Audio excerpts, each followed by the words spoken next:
What is going on, guys? Matt O'Leary back with another video. Today I wanted to talk some Malachi Corley. Aaron Glenn spoke about Corley to the media yesterday, and there were a couple interesting quotes that stood out to me. I feel like Malachi Corley is in such an interesting spot. The Jets wide receiver room is pretty weak, so there's opportunities to be had, but unfortunately, he hasn't shown anything on tape at the NFL level yet. 2024 was just a flat out bizarre rookie season for Malachi Corley. It was Corley no matter what heading into day two. The Jets end up trading up to take him at the top of the third round.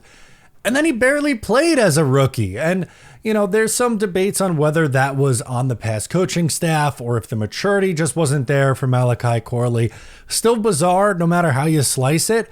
And now this new regime, unfortunately, hasn't been able to see him yet because Corley's been hurt and he hasn't practiced yet in OTAs. So he kind of has an uphill battle, and whether that's fair or not, right? Like, he can't control injuries. They just happen. It's a part of the game. He's kind of behind already because they're seeing all these other guys. They don't have any tape on him from last year, really, and they haven't seen him this year. So I have two quotes from Aaron Glenn. The first one, now we have a ways to go to really try to figure out where we're going to place him because he's been in and out. That's just what it is. But there's a plan for him, and we're going to make sure that we try to utilize him to what he can do best. And we've seen that in college, and hopefully he gets well soon and we can get a chance to utilize his skill set. Now, I'm glad that they have a plan in place. I feel more trustworthy in the Aaron Glenn, Tanner Engstrom regime than I do Robert Saleh / Jeff Ulbrichts and Nathaniel Hackett as the offensive coordinator, if I'm being completely honest with you.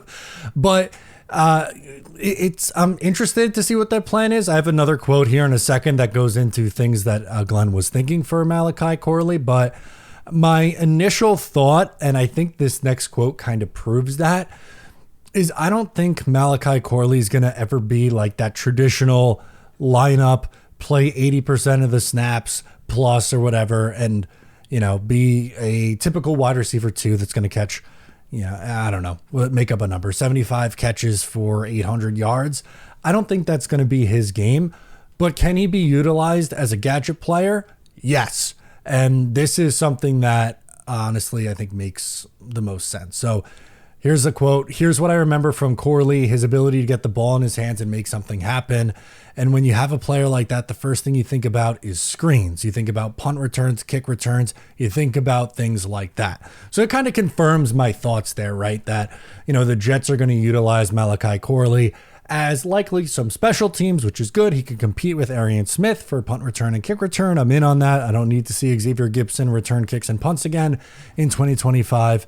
And I also think that, screens, end around, quick slant, just something to get him open quickly because he's not the most pristine route runner. He's nicknamed the Yak King, which means you got to get him the ball in his hands. Maybe you line him up in the backfield. He was a running back initially in college. Why not line him up in the backfield and give him the ball? Do creative things on offense. You have a quarterback with major question marks on whether he's a good passer or not. You might have to, and Tanner Engstrom might have to get creative to get this offense going.